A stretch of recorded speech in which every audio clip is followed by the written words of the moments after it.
Good afternoon, everyone. I'm very excited to announce the next speaker, Mike Krzus from BrownFlynn. I first encountered Mike in the British Library.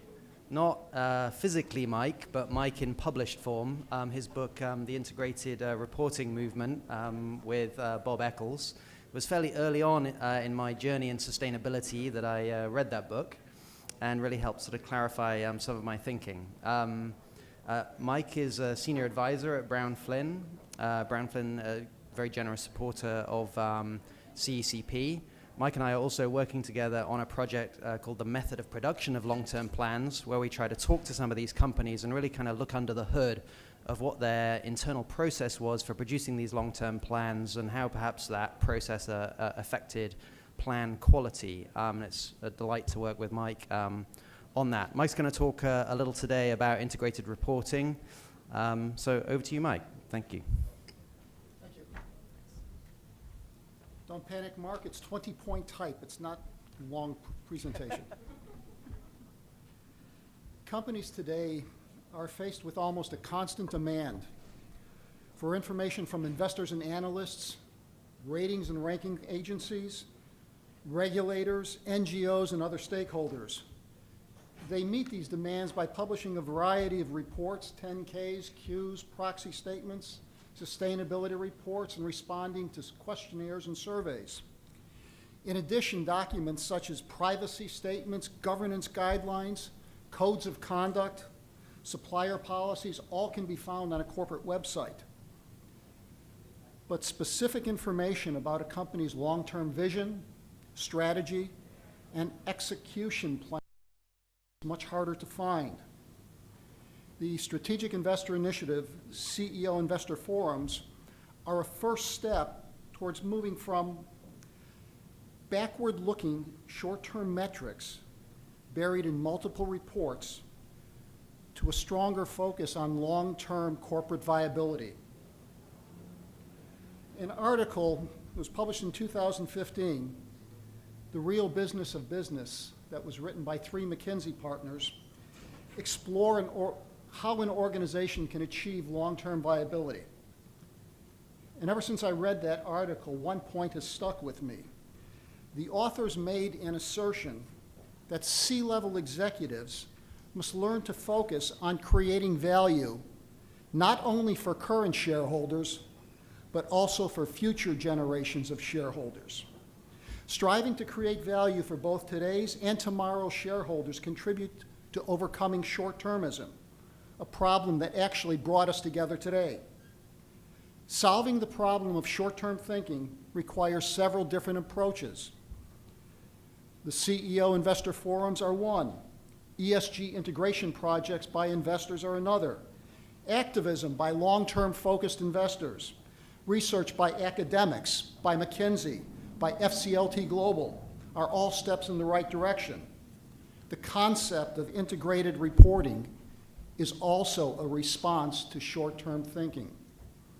An integrated report, at least the way I define it, is a way to explain how a company balances the imperative for long-term viability of the company and the world that it relies on to create economic value with demands for short-term competitiveness and profitability. The first integrated report was published in 2002. The first U.S. company to publish an integrated report was United Technologies in February 2009. Unfortunately, integrated reporting has not been widely embraced by U.S. companies. Today, 21 out of 4,300 companies listed on NASDAQ or the New York Exchange claim to be in various stages of integrated reporting. 21 out of 4,300, less than 0.5%. I searched for, but couldn't find any published research on why companies resist integrated reporting, why they're not adopting it. However, anecdotal evidence accumulated by me and by my good friend and co-author Bob Eccles over the last 10 years or so suggests that perceptions about complexity, cost, and litigation risk are three major obstacles. So Bob and I decided to conduct a little experiment. We explored two questions. To what extent is information needed to publish an integrated report already in the public domain? And if the information is available, then how difficult would it be to construct an integrated report? The work process began with the selection of ExxonMobil as the company we would use for our experiment. ExxonMobil was one of the companies that we included in a December 2017 paper on the TCFD recommendations. That project gave us a lot of familiarity with the wide range of information that ExxonMobil provides through its published reporting and on its corporate website. From our TCFD project, Bob and I identified 7 ExxonMobil reports. All were potential sources of information for our integrated report. The next step that we took, we referred to a map that I created a little over a year ago. The map matched the elements and the principles of the International Integrated Reporting Framework to FCLT Global's 10 elements of a long-term strategy.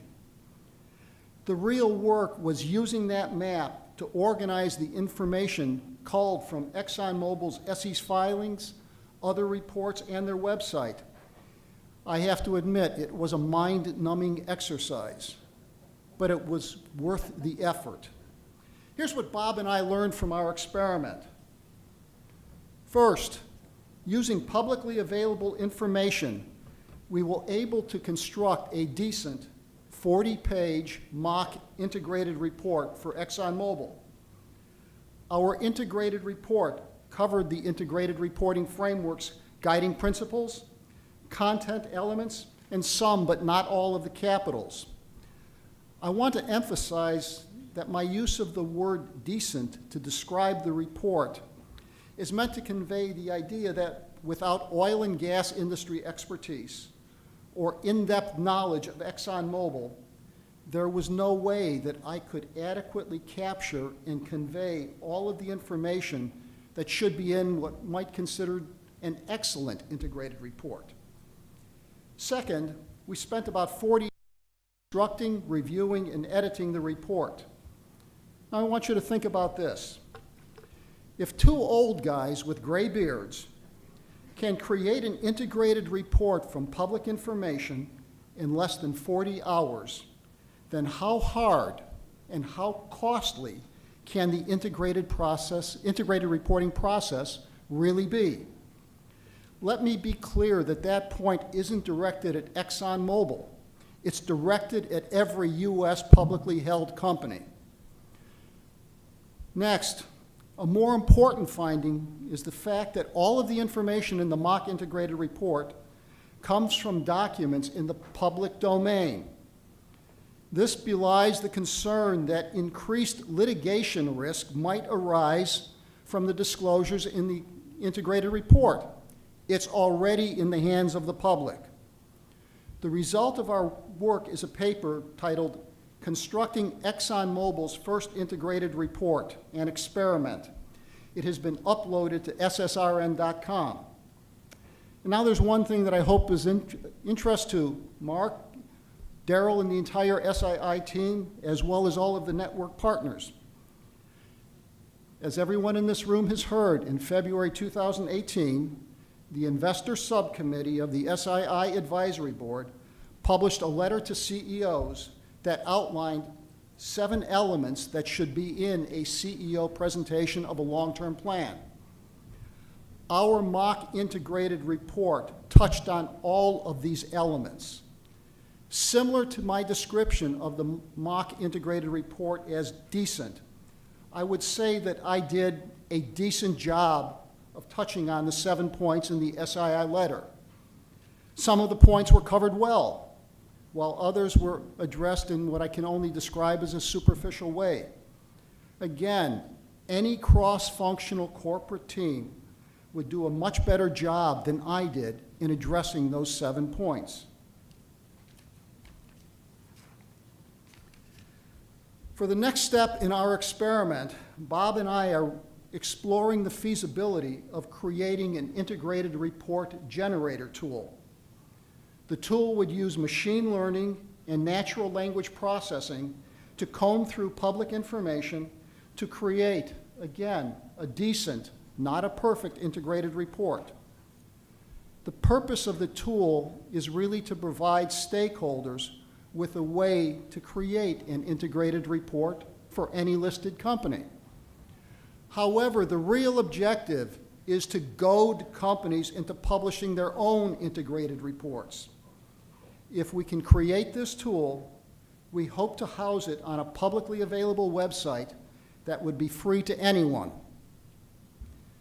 Now, in March 2010, the first book that Bob Eccles and I ever wrote was published. It was titled One Report, Integrated Reporting for a Sustainable Strategy. And after the book was published, I was interviewed, and I just don't even remember who it was. But I was asked one question. Mike, why did you and Bob write this book? And I leaned back and I said, Bob Eccles and I are children of the 1960s. We are still trying to change the world. With that thought in mind, Bob and I hope that our integrated reporting experiment becomes a catalyst for change. We hope that companies are inspired to create their own integrated reports to communicate their long-term vision and strategy. After all, the alternative is to let artificial intelligence or two old guys do it for them. We hope investors and analysts realize that they have a critical role to play in encouraging the use of integrated reporting to communicate long-term plans. When you ask questions about those plans, you demonstrate that long-term thinking matters. When you ask C-level executives, all of the questions that were raised in that February 2018 SII letter, you are making a strong statement that the answers to those questions are critical to your decision-making. And finally, if all of you in the investment community demand business reporting that focuses on the long term, then you make it clear that the concept of creating value for both current and future generations of shareholders is something that really matters to the capital markets and to society. Thank you. Do you want to take questions? Absolutely.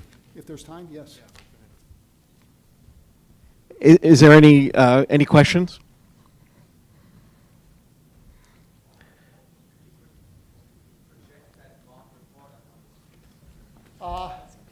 54 pages. I don't know how many. I'm just curious No. to see what your map looks like and how you re-architected public information. Maybe just a map. I don't have it with me. And actually, I decided not to use any slides. I was just reading from notes. However, I'll make the link available to Mark and the SII team. It's a free download on SSRN. You can have the entire paper. The map is in there, and the sample report is in there as well.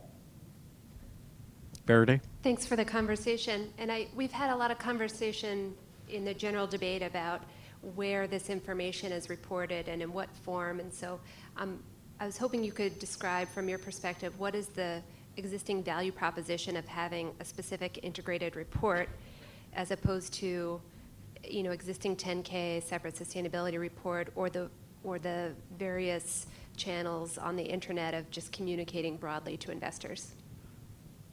I think the integrated report is an alternative to, as ExxonMobil had, 7 different forms of communication. Now, I'm not suggesting, and we all know that 10K is never going to go away, not in my lifetime or the lifetime of anyone in this room. And I'm not suggesting that the sustainability report goes away. But I have to openly ask, is there a need for an operating and financial review in a summary annual report? Why not cover important topics in a single document, like the long-term strategy, which would touch on various ESG as well as other issues, and do that in a way that can be expanded upon in more depth in a sustainability report for anyone who's interested. I see integrated reporting as I'm biased, a perfect communications vehicle for everything that goes into long-term thinking. We have time for one more question. Was there another hand somewhere? Okay. Oh, I do see. Sorry about that. I can't have a left-right balance here. This is supposed to be apolitical, so I got to be better at picking. I'm Nikolai Lundy. I'm with SASB, and I'm just curious, have you heard from ExxonMobil or any other company who's just curious about how you've been able to demonstrate it and what they might do? I wish I could say that we got phone calls the next day, but in all seriousness, neither Bob nor I have heard from them directly. However, I have heard that it has been discussed at the very least by the entire sustainability team, and that the reaction was not anger at all. There were two questions. Who are these guys? And curious about what made them do it and what was the thought process behind it. They were, it came from a good source, someone who works with ExxonMobil. They were truly curious and wanted to know more about the process and the whole concept of integrated reporting. So I'll take that as hopeful, at least for the moment. With that, thank you for your time, and we need more white-bearded old men doing so great things. So thank you, Mike.